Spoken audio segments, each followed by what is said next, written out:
Before we dive in, did you know that we're getting ready to launch Teeth Matter Hangouts? It's an exclusive online membership community that gives you access to monthly meetups, 24/7 online support, plus exclusive membership perks when it comes to career development and professional development courses. So, if you're interested, feel free to DM us on Instagram or email us at info@teethmatterpod, as in podcast.com. Hope you enjoy the episode.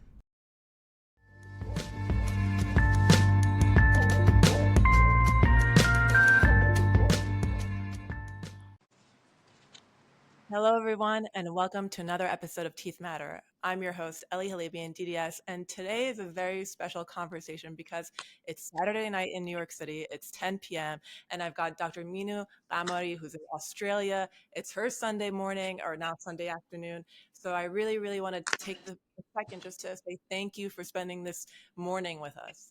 Of course. Thank you so much for having me. It's an honor. I'm so excited because I see you on Instagram. I follow you on Instagram. You're the owner of Gorgeous Smiles Dentistry down in Australia, Melbourne, Australia. And you have a big following on social media and you post like content that's obviously great content. It resonates with your audience. Before we dive into these questions about your career and your practice, I'd like to know like how you got into dentistry or where you did your training and maybe how Gorgeous Smiles Dentistry came to be. Of course. So I studied in Hungary. I immigrated to Hungary from Iran when I was 17. I was very young. I went there to study just because it was a very unique opportunity, very old university, old medical university, like more than 500 years old, and in English. So that was really good for me. And I wanted to see Europe, so why not? Studied dentistry in Hungary, and then we migrated with my family to Australia when I was 23, and that was in 2013. Yes, 2013. So my mother's a dentist. I basically grew up in her office. So I guess that had a very big influence on me. I loved biology, and that was my main subject in school. So I was in between basically medicine or dentistry, but I'm very crafty. So I like working with my hands. Like during COVID, where we couldn't work, I created this, which is basically all made of wood and stones and stuff. That's impressive. Yeah. And that's just a Harry Potter Weasley house. But what I'm trying to say is when I work with my hands, I really relax. So I guess that's why I got into dentistry.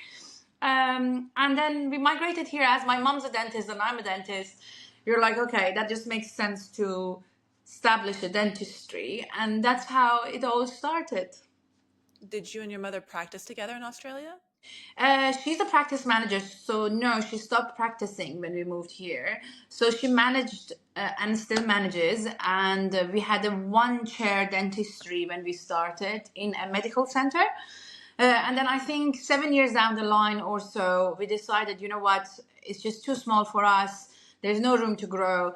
So we completely moved down the street and we got our own place separately. And now it's a 4-chair dentistry. Congratulations. That's huge Thank growth. you. Thank you so much.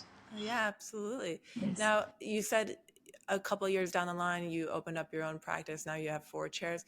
At what point in your career, because like I said earlier, you have a huge following on Instagram and on TikTok. A lot of your content is on patient education. So what point did you think, or what made you want to promote patient education? And do you think that affected your practice or impacted your practice in any way? Honestly, COVID. I know it sounds funny, but that's literally what made me start creating videos. We had nothing to do. Melbourne, I think, was the most locked up city in the world, without joking. I'm not sure if my data is correct, but I think it is. We were locked up all together for 6 months, but divided in 2 years. So in lockdowns, then again, out of lockdowns, and as a dentist, I had nothing to do. So what I started doing was I was doing free dental consultations for people who wanted cosmetic consultations, if they wanted advice on their teeth, if they had even pain. And I think, yes, we could do prescriptions for them, but we wouldn't unless we see them, just to make sure everything's. And we could see people in pain, but it would give them a great opportunity if they woke up in the morning and they had pain to go online and be like, oh, this dentist from her home for free does a consult for me. So that was one of the things I did. The second one was the project, and the third one was the videos. That's when I think everybody got into TikTok. But we started making funny videos, fun videos, educational videos, all these things. And it resonated with people. And then in the comment sections, they had more questions. They wanted more. So we had lots of time on our hands. And that's how I started a position in the clinic, which is like a social media manager, which was one of the girls who was very much into it. And yeah, that's how it started. Because I was going to ask, it takes a lot of time to create these videos and to edit these videos and upload these videos. I was going to ask, how do you do it all? Honestly, I have a team now. It's usually, it's not a gigantic team because there's so much to be done in a dental clinic, but I have somebody who keeps me accountable and says, you know what, every day we have to post a short or a reel, and you batch make them. So I make like 10 of them, and then we have it for the next 10 days. And then when it's toward it ending, she comes back to me. She's like, listen, we need more. And we decide together what to make. I have an extension of this team. So I have a gentleman who does my graphic design. So if we are doing carousel posts or a cover for a YouTube video, it does take a lot of time. I think it's something that I really like even on my personal Instagram page, which is completely different. It's not even dentistry. I like being on social media. I enjoy talking to people, hearing their opinions, their comments. And when it comes to dentistry, what effect it had was fantastic.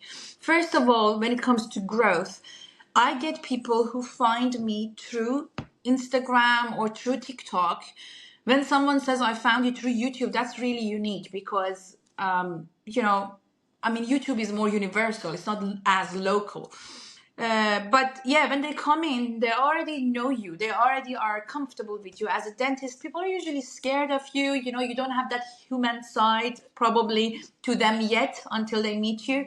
So it gives them an opportunity to meet you before they come in, to get used to you, and find your quirks or even get used to your accent. And then on the other hand, it sounds like they already trust you. So for example, if I offer a treatment on the first time that I'm seeing a patient and I tell them this is very good for you and it can change the way you chew, let's say, they right away accept because they're like, oh, I watched that video, it's fine, let's start. And that takes a lot of convincing or explaining out of the game, although I still explain for them, but it helps. No, absolutely. I think there's a lot more transparency when you post videos online, especially geared toward patient education. It gives them more information so that they realize when they come in, nothing is being thrown at them out of surprise. Yes. I'm curious to know, do you think being on social media changed your vision of what dentistry could be or what a dentist could look like? I guess if I look at my mom's time, it counted desperate to advertise as a dentist. Like my mom never advertised, and her generation would never advertise because you're a dental professional, you're a medical professional, you're not supposed to advertise. People will find you. And then it comes to our generation. I remember making these videos, and my mom one day turns around and says, why do you do these things? Like we were making a fun video. And I laughed and I said, Mom, honestly, I enjoy them, but it makes people find you humane. And that's it. Okay, I was actually going to ask you if your mom had any hesitation in terms of you like promoting all these social media pages and posts, because I feel like generationally they wouldn't accept it. Yeah, that's the thing. And I think a lot of my colleagues might not accept it, and then they might find it, and they sometimes, online, they send comments or messages, and they find some of it unprofessional or distasteful. And honestly, I don't care. It's who I am. It's what people understand these days. So we need to just start being co-workers and colleagues and stop being competitors all the time. Mm. I love how you just said I don't care. As like it's very inspirational to see all of this posts that you do. You promote a lot about teamwork. It's all smiles and laughs and collaboration with your team or your colleagues. How do you stay so upbeat? What's your secret? There is with dentistry, to be honest, Ali. I'm sure you know it's a lot of stress. Like I usually have two different nurses I work with, so the whole clinic is a big team. But I only work with these two girls because we all on the same page, and it's so hard to change.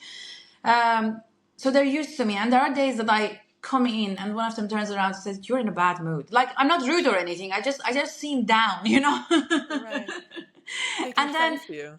it's honestly it's very stressful. Like I'm because my brother-in-law is also a dentist, and I have a dentist group of friends, and sometimes they turn around and say, "You're one of the only people I know who likes dentistry." Like I don't. That person's also a dentist, and they say I don't like it, and that's my only advice to the newer dentists, or if they're deciding, is that don't go into it if you don't like it, because it's honestly it's very draining. Mm. Every time, if it happens that my patient twitches or just gets scared from a noise, we are looking into our loops, we are only seeing this little bit of the tooth, and that tooth, while we are cutting on it, suddenly moves out of focus, Yeah. and my whole my I jump.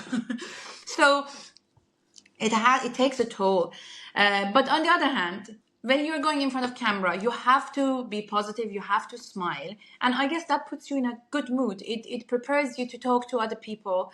It You forget about your day, you forget about your job for a second. And what I did recently, I incorporated exercising into my life, realizing how much stress it takes away from you. Like it really relaxes you.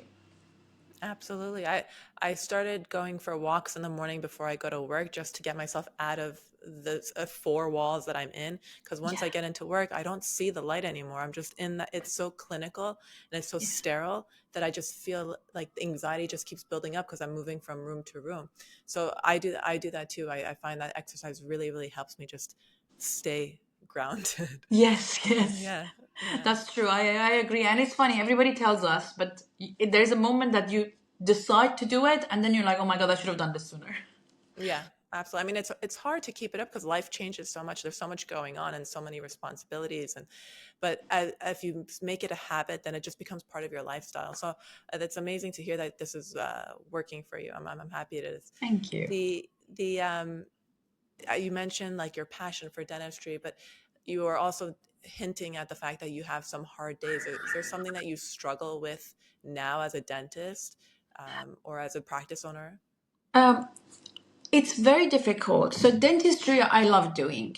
You see your patients. I know what I'm doing after all these years. And I know my limits. I explain for them what are the options, the good and bad of each option, and then you can also go see a specialist. And we decide together, and we book in the next appointment. Then you have to sit down, write your notes, your records. The problem starts when you're working on a patient and also you're managing. That's difficult because there is a whole on drama going on in another room. Somebody needs you. Compressor stopped working. A tap's leaking, and I guess that's the stressful bit. How I deal with it, and I just started doing this. I took an extra day off. So I used to have Wednesdays and Sundays off because I work Saturday. I always worked Saturday, and I do enjoy it. I started taking Thursdays off, and I go back to work and I manage, and then I supervise. I see my team while they're working. Instead of somebody comes to my door when there is a disaster happening, I'm already there preventing it, telling them, you know what, this is how you should talk to this person, or this is how you operate this machine. That really helps.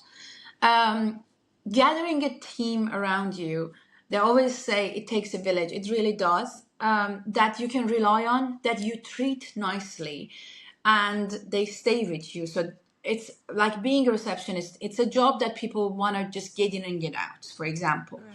Right. And they come in for a few months, they want to change, and by the time you train somebody to be good at their job, they already want to leave and go back to school. So it's very important to treat your team so nicely, have good pays, have good incentives for them that they want to stay. But remembering that it's not all about the pay; it's about the culture of the team. When I had that person there for like 8 years, she already knows what she's doing, so she takes care of the front while I'm at the back. Right. Yeah, obviously a great culture is important. It seems like you're also very hands-on as a leader, which is very rare and very valuable. But you do want to go back to something that you mentioned, and it was your limits. As a young dentist, we don't know our limits necessarily. Sometimes I feel like I want to be a cowboy and I want to challenge myself, and then I get stuck, and then I get frustrated, and then I feel like I did maybe poor work or I'm not happy with my work. What would you tell someone like myself how to manage that? Honestly, having a mentor really helps. My mom was my mentor, but as she wasn't practicing in Australia, it would make it very difficult because she couldn't physically and legally get in there and say, see, this is how you remove this tooth. And I had nobody else around me almost. I didn't have any time to get sick, let alone go to any courses. So Right. eventually you find a way. You're like, you know what, I have to close these days because I have to upskill, I have to go to this class and learn. Remembering that classes and courses will never teach you everything because they don't even have that much time. So you have to, the best thing that helps is, let's say you want to learn implants. You go to implant courses, you come and start, and then you go back to those courses again, and you're like, oh my God, now it makes sense. So having a mentor really helps regarding upskilling, or a business coach, or some sort of a life coach, I would say, because they talk to you and you feel like you have a friend who understands you, where around you, imagine myself in the clinic, nobody else would understand me. Either my colleagues are my DAs or front office or my associates. Nobody in the clinic obviously is a business owner or a dental clinic owner. So you need to Right. find other dental clinic owners and collaborate. That's why I say we have to remember to go back to becoming colleagues rather than competitors, because nowadays it's like everybody, we're not colleagues anymore, we just compete with each other, which is really No, sad. yeah, it's very sad. And it's constant. It starts in dental school even. But my question is more so about like how do you handle it emotionally? Like if maybe you're trying something for the first time and it doesn't go as planned and you don't feel proud about it or you don't feel good about it. How do you deal with that emotion as a young dentist? Honestly, the courses really help you finding the right course, because Hmm. in there you find a mentor and they will tell you it's okay. Like right now, I'm mentoring two other associate junior dentists. They make a mistake. I'm like, it's all right. This is how we fix it. And knowing that somebody else older than you have done that mistake, because we are all human, that's how we learn, that's how medicine works. You make mistakes. You're lucky if your job doesn't cause those mistakes becoming, life threatening to somebody else. Right. And seeing that somebody else tells you, you know what, don't worry about it, this is how you fix it, make sure next time you don't do it. That's I think how the pressure is off somebody's mind. Right. That makes sense. Now, you've gone from beginner dentist to now like cosmetic expert. Are there any like key moments in your trajectory that you would say um, helped in your evolution or propelled you in this direction? I guess the demand was there. So I work in a city district, like right where there are lots of offices. I always worked there when I started. So a lot of people work there but don't live there. So Mm. a lot of people would come, office workers, and their main concern was this tooth is twisted or I want a nicer look. So the demand pushed me to learn, because I had to tell them, I'm sorry, I don't do orthodontics, I don't do Invisalign, but I refer you to a specialist, and that person would just vanish. Mm. So one or two or three per month asking me made me realize, you know what, you have to learn this. And then learning it made me love it, because the end result was worth it. When you see the change, whether it's a drastic change or a small change, when somebody has tears in their eyes and they're like, oh my God, I'm so happy, I used to cover my mouth when I smiled. And these moments happen a lot in dental clinics. It's just nobody's there to film it for other people to see, or legally they can't. And that reward really made me want to do it more. I guess you find your way into it. You find what you enjoy. I really don't enjoy doing any perio, for example, and there's always somebody in the clinic who I refer to, or endo. I haven't done a root canal like in 5 years. Realizing where your limits are or what you don't enjoy. When I was a single one alone dentist, I had to do a root canal for a person who's in pain and nobody else, is there to help them. But Right. when you have a team, you don't have to do everything half done. You can do few things really good, and then if there's one thing, like my patients come to me and if they're in pain, I'm like, listen, if you want a root canal, next door this dentist is amazing. I don't do root canals just because I don't want to. Interesting. No, I think that's great. You pick and choose what you want. You said the demand is there, and that helps you level up because you see that what you can do in-house and you find a passion for it, which is obviously something that I have to do. I have to invest more in these CE courses so that I can uh, create more and produce more in the office. My next question to you is, what are you most proud of about your practice? What is that you take pride in? If you asked me if you'd go back, would you still want to have a clinic rather than work for someone else? I couldn't answer that question because I was never an associate dentist because we came here on a business visa. My mom had to have a business and she was like, what am I going to do? I'm a dentist, you're a dentist. I'm not going to have a cafe. So let's have a dentistry. So it pushed me into it. It's much wiser to start as an associate, learn, and then see even if you want to run a dental clinic.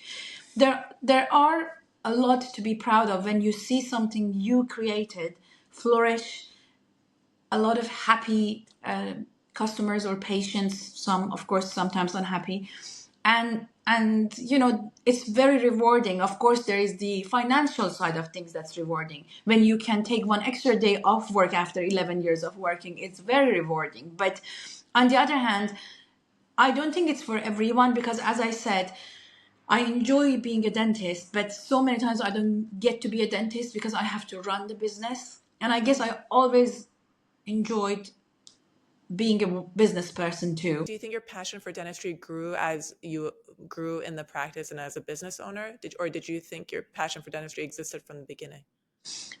I think I always liked it. Like the first time in dental school, they gave us drills and burrs, and they gave us a piece of bone to practice on. I enjoyed it so much. As I said, I like creating things with my hand. What I enjoy most is cosmetic dentistry, just because it changes people's. They see that change. You get them out of pain, they forget about you. But if you actually change how they smile, they love you for it. Right. What advice or would you give to a young dentist who to create such an inviting and warm environment? I would say stay humble. That's one thing we forget. We become arrogant because we want to play God. I guess a lot of surgeons, a lot of medics, a lot of dentists become like that. We see it. The more you're in the community, you see it more. Backstabbing, bad mouthing, and bad talking. I have patients, and I talk about this a lot on my LinkedIn and on sometimes on Instagram. I mean, I don't want to bore people, especially because on Instagram there are a lot of patients who follow me, so they might not want to know the drama in dentistry.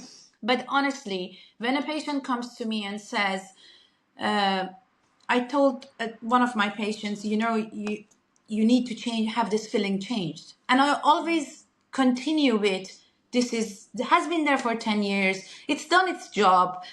It's time for it to change. Before I even get to that point, she said, oh, don't worry. All dentists talk behind each other's back. That was really sad. And that happens Wow. every now and then.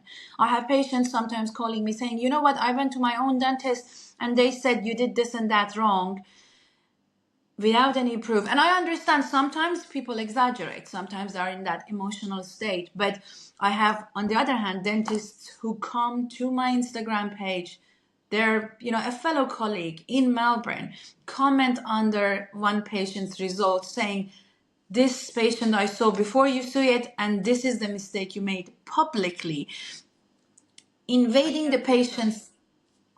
Comments are still there, but they invade patients' privacy. Not to mention, I'm sure you've seen it too. It's really sad that we stopped being colleagues. We stopped helping each other, realizing that backstabbing each other is not going to make that patient want to stay with you longer. If anything, you're going to come off really unethical. And the advice I would give to young dentists is stay humble. We are humble when we are graduating. Then suddenly we decide that, you know what, now I'm better than everybody and I'm going to treat them like shit, which is really, really sad. Do you think it's because the dental climate or like the environment is getting more and more competitive? Is that the reason? I believe listen, I'm in the city, so there are lots of dentistries around me. When I came, probably, they might have felt a little threatened. When a new person comes, I might feel the same. But if you're doing your job good, you're gonna survive. And if your patients are happy with you, if you are giving them genuine service, as in not only after their money, but also, of course, there's a financial side to everything, especially dentistry. But if you are providing them with an amazing service, they're not going to go anywhere else. They're going to travel to see you even if they move. So you don't, instead of focusing on backstabbing other colleague of yours, be humble, be nice, learn from them, and focus on giving a better service than them to your patients. That's how they will then refer you. That's how you don't need to spend so much on advertising, because word of mouth is doing it for you for free. Right. Dr. Minoo, you sound like you have a very good and honest heart. Thank you. Yeah, I mean, it's really amazing to see somebody out there who wants to promote their colleagues, be a mentor, be a good leader. I really appreciate your time. If someone wanted to connect with you or follow you, can you share your handles with them? Of course, and thank you so much for giving me this opportunity. It's so nice to talk to you. Our Instagram handle is all one word, Gorgeous Smiles Dentistry. And then same on YouTube. I'm also on LinkedIn as Minoo Ghamari. Beautiful. I'll make sure to link all of that in the show Thank you. notes. Thank you Thank so you much. so much for your time. Cheers.